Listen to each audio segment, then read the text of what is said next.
All right, brilliant. Hello, everyone, to our March event with Spiral Blue. My name's Gavin. I'm the community manager, and today we're joined by Nicholas Boroz from RotoITI, and we also have Taufik Huck here. And I'll hand it over to Taufik to introduce you guys. Yep. Hello, everyone. My name is Taufik. I'm the founder and CEO of Spiral Blue. Spiral Blue, as you may know, we work in space edge computing for Earth observation satellites with the goal of making Earth observation more accessible and affordable so it can be used by more people and more industries. So today we are continuing our events program, which is part of our sort of community program that we're starting to build. So our vision for this community is really to give back to the community that has helped to bring up Spiral Blue over the past couple of years, and to help it grow further, and so we can sort of grow together. So that's the sort of vision that we have. So for this reason, we did an event last month, and that was our first one. So this will be our second event. So I'm pleased to introduce Nick Boroz. And before we get into the formalities, would like to just mention that we have a small announcement to make at the end, so please do stick around until then. And with that, I'll hand it over to Gavin. All right, brilliant. So today's event, we'll structure it a little bit differently to last time. We'll have Nick come in and do a talk about the obstacles facing Earth observation firms. He's done a brief about it recently, and he's going to talk about the actual obstacles that a lot of these Earth observation firms are facing. Afterwards, we'll have a 10-minute Q&A, and then afterwards we'll have a networking session where everyone will greet each other. There won't be a facilitated networking session, so we'll experiment and see how we go with everyone just saying hi to each other. So please feel free to say hi. On the right-hand side, you can see all the attendees who are here today. You can also reach out to them directly if you do want to reach out to them, and you can also have a chat with whoever you want directly if you want. And I'll now hand it back to Taufik to do the introduction. Yep, thanks, Gavin.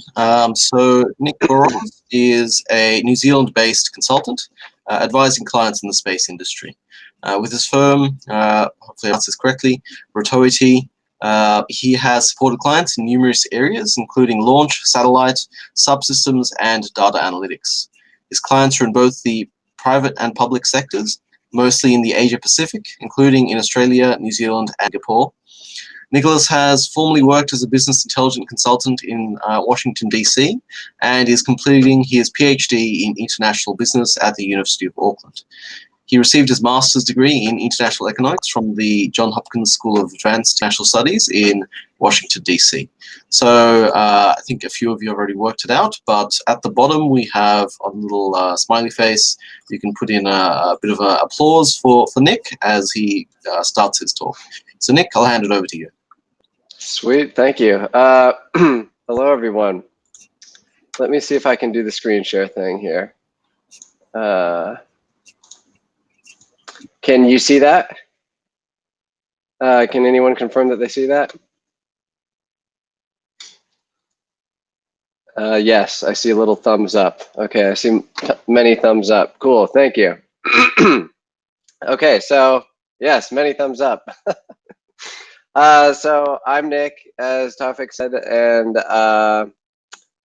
you can see here, I'm going to talk about obstacles to commercializing Earth observation data. I was looking through the very brief bios that people have listed, their positions. So obviously there are many people who probably know a lot more about this than I do, but I will share what information I found. And just a little background about myself. So I did work in DC as a business intelligence consultant. I moved to New Zealand to do a PhD, and I never wanted to become an academic. It was just kind of a sort of a paid vacation from consulting.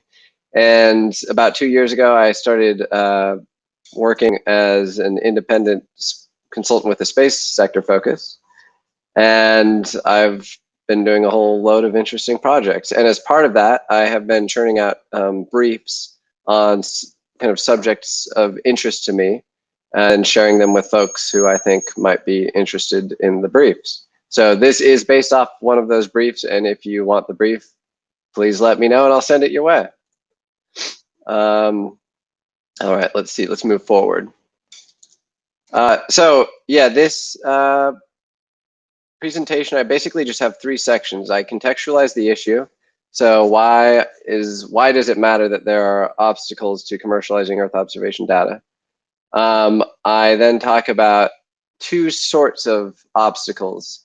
The first obstacle relates to accessing and analyzing Earth observation data, and then the second sort of obstacle relates to connecting the analytical products to clients, because that's sort of the point, right? Is you need to ultimately sell it. So there's kind of a technical issue and then kind of a business issue.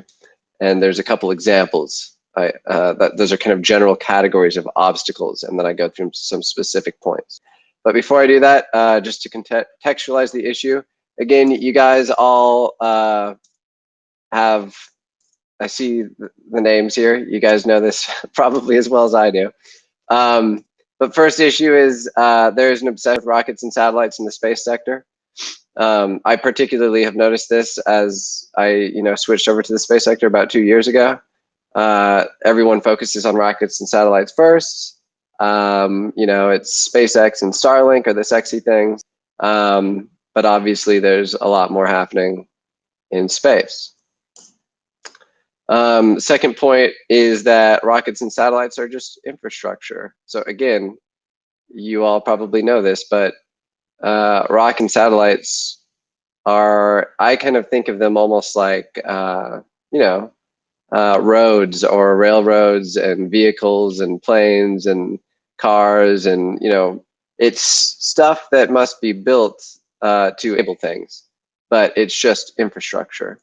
So I think that that is something that you all probably know, but is something that is commonly forgotten in a lot of coverage of the space sector. Third bit here is services justify infrastructure development. So you'll notice I have a little picture for each of these bullets. They are all chosen from Wiki Commons so that I can reproduce them and share them with you without having to pay a fee. They are of questionable relevance to my points. So the best thing I could find in Wiki Commons to explain this point was the image of the Federal Express plane, which is probably, from the looks of it, very old. And also FedEx is probably doing as well as it was in this photo. But the point is that infrastructure development is what, or services are what justify infrastructure development. So you build up infrastructure because that enables services. So just like FedEx is a service that is based off of, in this image, airports and airplanes, there are all sorts of services which depend on rockets and satellites. But yeah, the justification for building rockets and satellites is those ultimate services. EOData enables one kind of service. So what do I mean by that? Yeah, basically the infrastructure that is specific to Earth observation enables one sort of service. In fact, many kinds of services. And that is a big business opportunity. So that's basically why the question matters is, it's a big business opportunity, but there's lots of services, lots of opportunity, but how do you make it happen? That's what's tough. Oh, I should say that one of the motivations for this brief was I was working on a project that was looking at synthetic aperture radar specifically, and there was a lot of talk about all the amazing things that could be done with Earth observation and all the potential of how you can make new and better remote sensors, or sensors up in orbit. But there was always this kind of hanging chad at the end of all these amazing discussions, which was, how do you make it happen? That was the motivation for this this brief. Was I spoke with tons of technical experts talking about all the amazing possibilities of technological wizardry. But it was, how do you turn it into a business? And this image on the right, just to illustrate I believe that the land there it's essentially showing NDVI. I could be wrong. I'm pretty sure that's what it was. Maybe some thumbs up if people can confirm that. I don't know what's happening in the ocean there, but NDVI is obviously like a particular spectral index that is important because it shows basically by comparing how a bunch of different, types of light are bouncing off of the Earth's surface and then comparing them to each other, you can figure out how much vegetation, how much biomass there is on the Earth, which is very important for farms. So that's the business area I'm most familiar with, is farming, because the amount of biomass is important for farmers.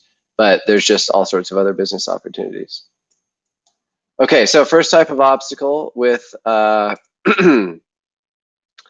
with commercializing Earth observation data is, as I said, it's kind of on the technical end of things. It's accessing and analyzing data. First point, price points. Earth observation data is basically kind of expensive. Which is obviously a bit of an obstacle to accessing and analyzing it. There's two kind of issues that are commonly brought up about the price points. One is that there's licensing issues. So if you get it, there are limitations on how you can use it. In order to turn it into things that are useful and sellable, you need to get like different kinds of licenses, and navigating the licenses and getting the appropriate licenses is very costly. And also the people who sell data tend to sell it in bulk. So, if you want to provide some sort of analysis about a park in Sydney, you might have to get everything for the state or something like that, which is costly. But there's a bunch of other reasons. But the main point is that it's expensive. Heterogeneous data. So obviously there's a lot of different, or not obviously, actually, depending on how familiar you are with it, but there are lots of different kinds of Earth observation data. This image on the right, I believe, is a synthetic aperture radar image, or an image created from synthetic aperture radar data.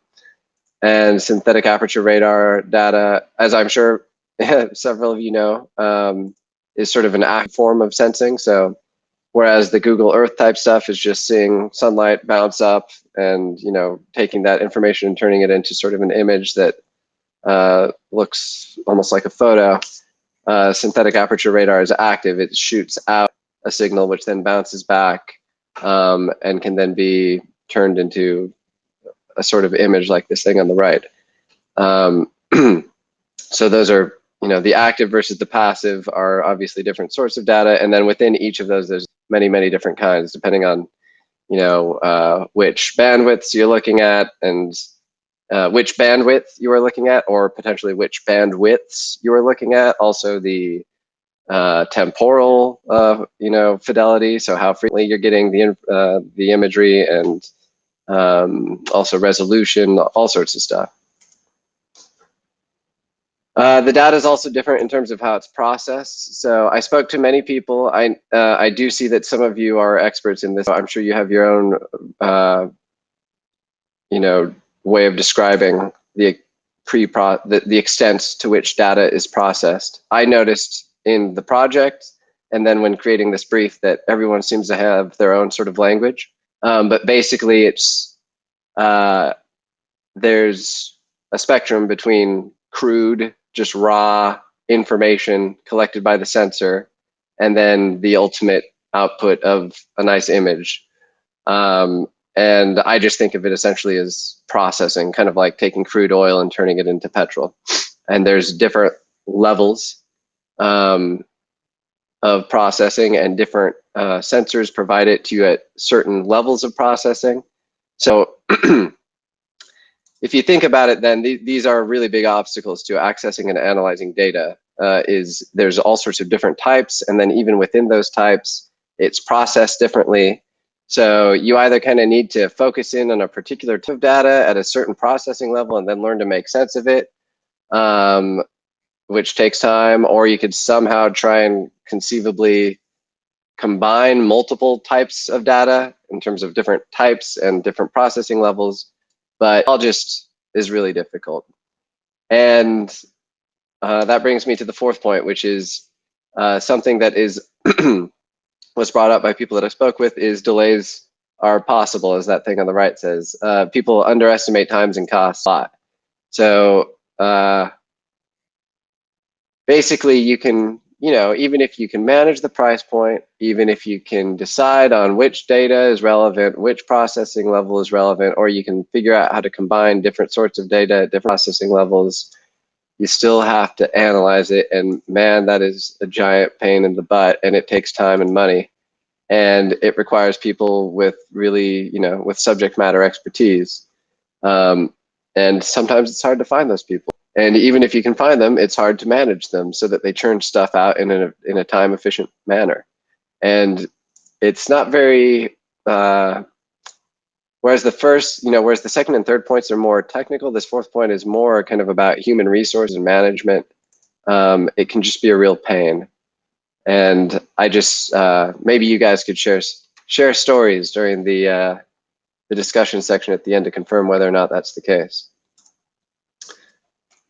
Second type of obstacle is the selling of, so the first type, I'm talking these 4 points here are about accessing and analyzing data. But even if you've accessed it and analyzed it, then you have this other type of obstacle, which is how do you sell it? So, you've accessed the stuff, you've analyzed it, you've turned it into an analytical product, which is helping customers solve something, assumedly, because that's kind of what business is all about, helping customers solve things. How do you sell it? And this is, I honestly not sure which is the bigger issue, the accessing and analyzing issue or the selling solutions to customers. To me, this second one almost seems as big a deal, although it's not so reliant on the Earth observation specific technical skill set. So first point here is limited understanding of customers' needs. I know the farming application's the best, so I'll just stick with that. You need to know what the customer wants. It's such a basic thing, but it's really important. If you don't know what the customer wants, then you're not going to be able to sell it to them. So farmers, for instance, I don't know if this is true. I'm not a farmer, but I believe from my work, from another project, some sort of questions they're interested in are like, how much fertilizer should I put on the crop and when? And what's the schedule? And alert me if I need to change it. Things like that. So like that could be an instance, that could be an example of a particular need. But if you don't know that need, if you think, oh, irrigation is important, or figuring out, I don't know, something about logistics, like logistics corridors, about how they could connect their stuff to markets or something. You come up with some potential need that you've imagined, but you haven't run it by the people who you're intending to sell to. You're not going to sell. Second point is lack of familiarity with business segment. So this is related to the first point.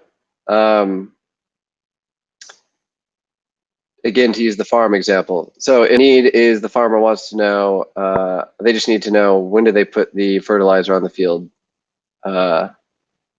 You need to have familiarity with that, with farming. You can't just know their question or their need and be an Earth observation data whiz.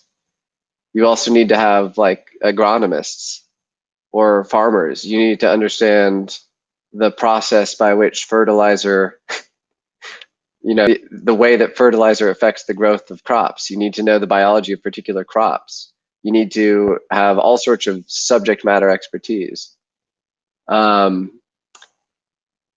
if you don't have that, then, you're not going to be able to answer questions. Imagine in Australia, like extractive is pretty important, right? You would need a geochemist to help make sense. If people who are extracting something out of the earth want to know something, you can't just be an Earth observation data whiz. You need to have like geochemists or something like that to help you make sense of the data. And the reason these two issues were brought up, the limited understanding of customers' needs and the lack of familiarity with business segments, is a lot of Earth observation analytical products are conceived of by people who are not familiar with the segment that they're targeting. There are a bunch of data whizzes They're a bunch of technical kind of sensor creators or something like that, but they don't really have an in-depth understanding of the customer segment that they're trying to sell to, according to the people I've spoken with. So if you are involved in designing analytical products, or if you know people who are, emphasize to them or yourselves that you need to have subject matter experts, and you need to have on your team people who know the problems that your customers are dealing with. Third point on the obstacles in terms of selling solutions to customers. There are limited arguments for cost effectiveness. Again, so you get all these people in Earth observation who are coming up with the coolest technological wizardry, and they're really just loving thinking about all this amazing stuff that you can do with these remote sensors. And then there's obviously, okay, so the tech is cool, but what's the business? Why would you sell it? Who would buy it? And this often comes later in the game, and maybe it should be thought of earlier in the game before a bunch of time and money has been spent on developing something. So cost effectiveness, what I mean by that is, if you're selling to a customer, you got to say, okay, it costs this much and you get this much benefit. The benefit outweighs the cost.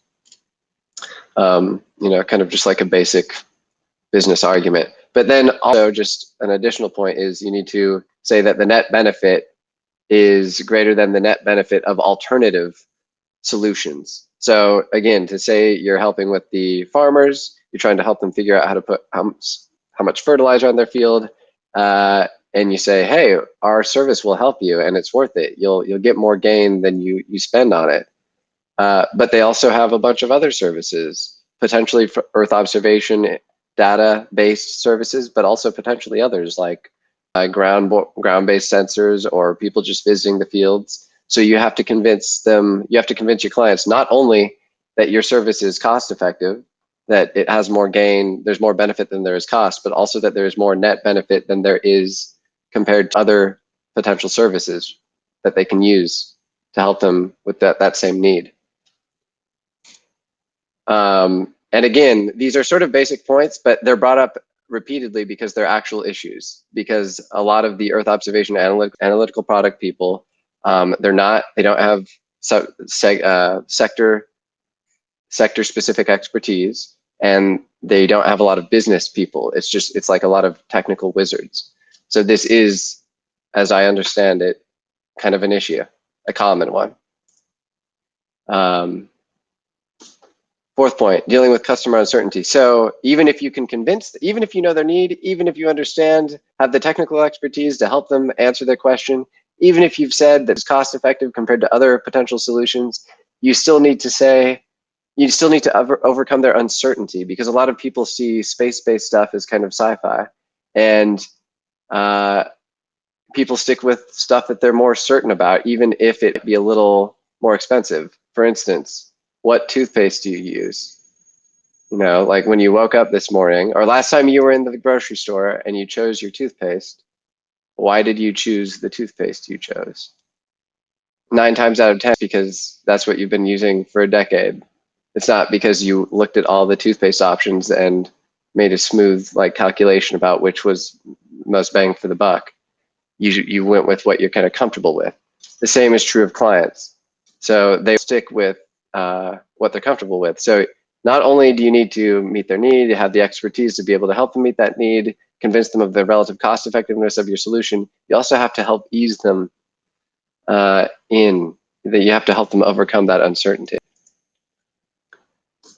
And the fifth point is price tolerance for existing customers. This is a point that's more like systems level. A lot of the existing customers for Earth observation products are government, and a lot of them are military, particularly from the United States. And those types of customers, those customers which currently dominate demand for Earth observation-based products, tend to have high price tolerance, basically. Because if you're the military, or you want a very high certainty of usefulness of the product. Basically, you have very little tolerance for failure, which means you have a high price tolerance.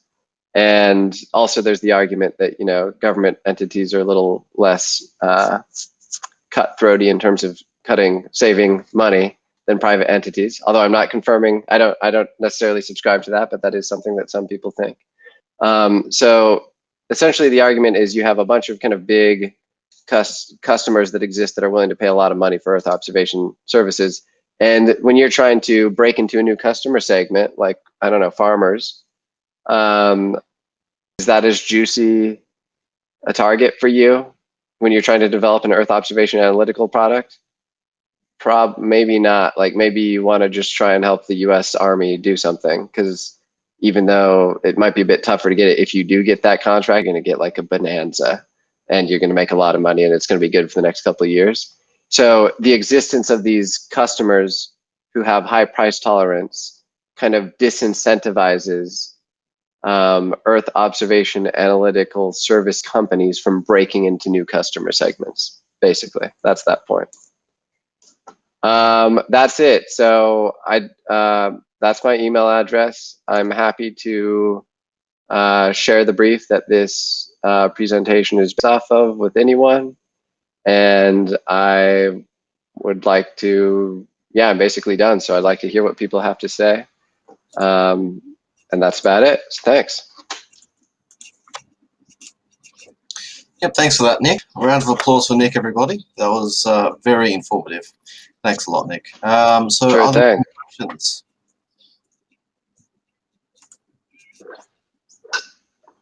I'd like to say, not necessarily questions, but addition, because I'm sure looking at people's titles here, there are people who I'm sure identified things that they maybe even disagree with in what I was saying.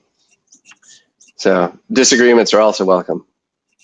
Well, a comment I'll make myself, Nick, when I first read your brief and it highlighted the bit about pre-processing, that's something that we hadn't actually considered at that point, and now it's something that we are very much considering. Oh yeah? That's, Okay. yeah. Providing value, right? Mm-hmm. Yeah.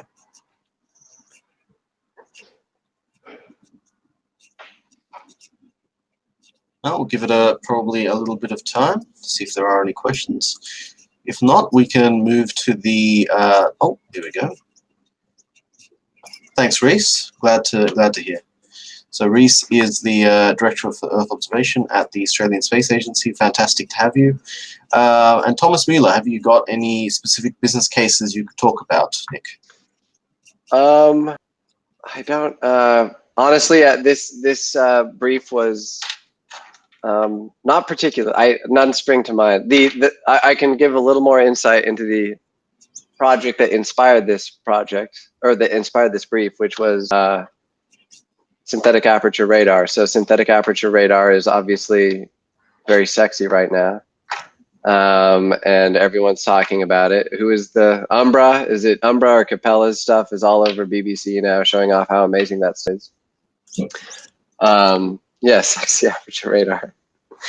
I like it. Yeah, and yeah. So when I was just working on that project, it was funny because the project was trying to figure out, okay, how do we get into putting more sensors up there? But yeah, just repeatedly coming up in conversations with the people who were more towards the connecting it to actual use case end of things. So like the more you spoke to people whose entire career was about making sensors, they never thought about it.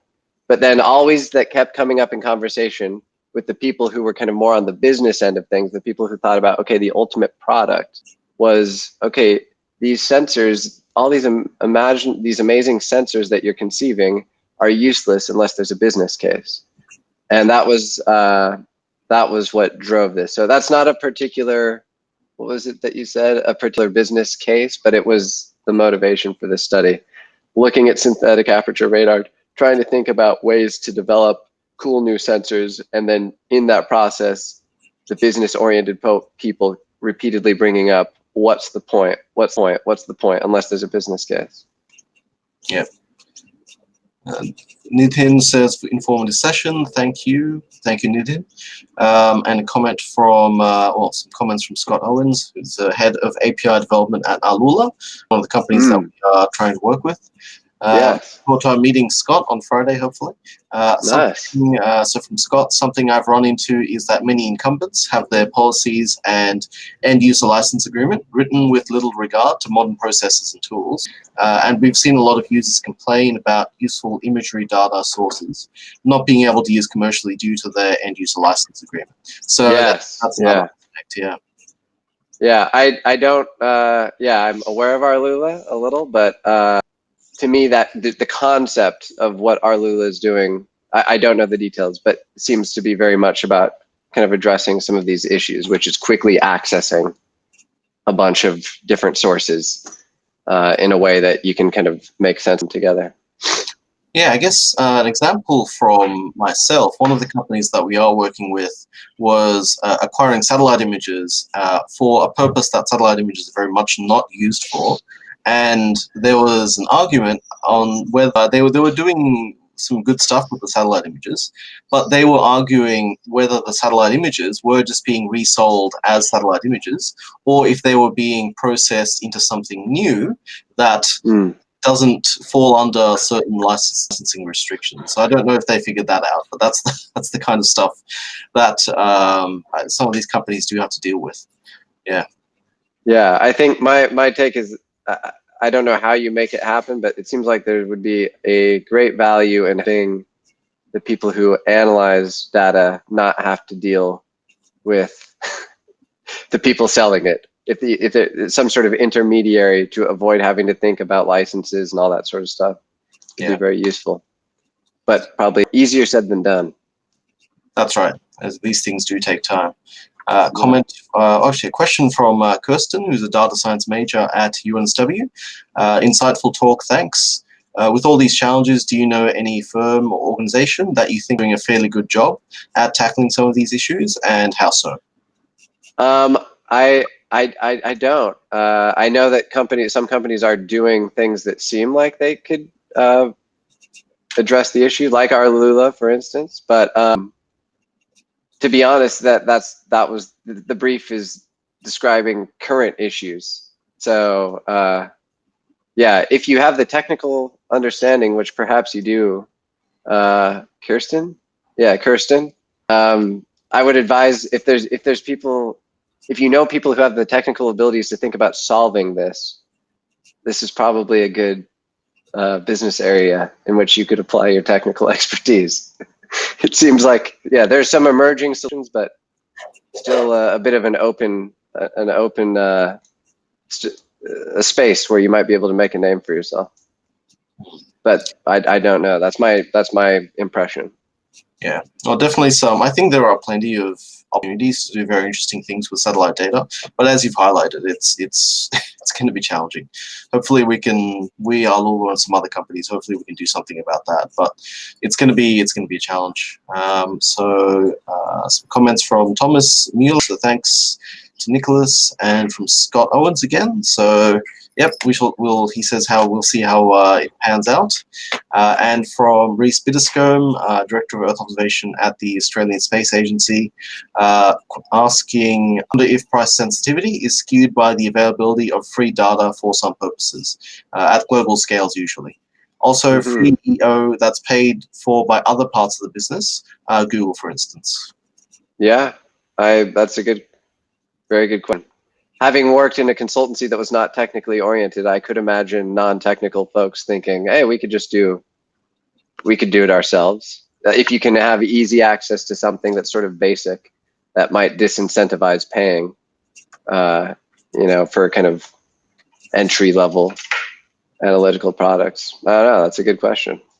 Yeah, I mean, the thing I've personally come across myself is the perception nowadays is that while data is valuable, people generally don't want data. It's almost seen as something to just give away, and then the real value is the actual analytics or the insights derived from that data. So I think, yeah. So a comment from Scott Owens, Landsat, Sentinel-2, and other free sources are most of the traffic on our Lulz API. Yes, Unsurprising. that's one thing. One thing I've noticed about the collation, I don't know, what would you call our Lula? Collating the different collators, aggregators. That's the right. One thing I've noticed about aggregators is Sentinel and Landsat. All right, yeah, you can get that, and then there's all the private ones. And sometimes you get people who take like one private constellation and then Landsat and Sentinel. You know, like I think is it Airbus is doing that with something 42. I don't remember. They have like their Earth observation constellation plus Landsat and Sentinel. Up 42. There you go. Yeah, and you know, there's people who say, oh yeah, we do a lot, but it's usually like this particular private plus the free ones, or not the free ones, you know, I mean the publicly accessible ones. But to me, it seems like what would really be amazing, but is possibly impossible, is getting all the private, you know, or more than just one or two of those private ones and combining them. But again, I don't have a technical background, but my understanding is that is extremely difficult. And also, of course, it depends on the type of information, if it makes sense, if you can even aggregate. No, it wouldn't make sense maybe to put in totally different, you know, types of data sources. But yeah, working on it slowly. Yeah, very cool. I think it's a really exciting concept, personally. I think there's something that we had someone earlier in the audience, I think he's unfortunately left now, Aravind Ramachandran, who writes some interesting blog posts on Earth observation on LinkedIn. Yes. You've come across him. He did some work with us previously as well. He mentioned that ultimately the goal has to be to get to almost sort of Google search levels with Earth observation, where it's just so easy to find information on the internet now. We don't even think about all the work that Google and various other companies and all the infrastructure, all of that's there. Right. To make that possible. We just don't even think about it. So that has to be the goal, really. Yeah, and that is for the analytics people probably, because most people don't even care about that. All they want is how much fertilizer do I put in the field? Exactly. Well, it wouldn't surprise me if people are Googling that, literally. Yeah. How much fertilizer do I put on the field of this crop at this time of year with this much rain? Yeah. Yeah. All right, I think we can move to the next segment of this event. So if people want to stick around, we'll be doing a bit of a networking session. So once we go back to the floor, you'll see that there are some tables. So if you join a table, you'll be able to speak with the other attendees on that table, and hopefully you'll have some interesting conversations. We'll see you down there. And Gavin, please, yep, there he is. Thank you for you're muted. You're muted, Gavin. There we go. Cheers. So I want to say thank you so much to Nicholas to be kind enough to join us for our second event.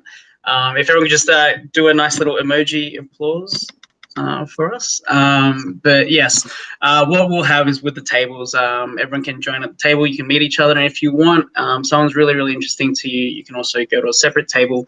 You can have your own little a date, essentially, if you want another table. So yeah, keep it sexy, guys. But we'll see you in the lounge. Thanks, Thank you, Nick.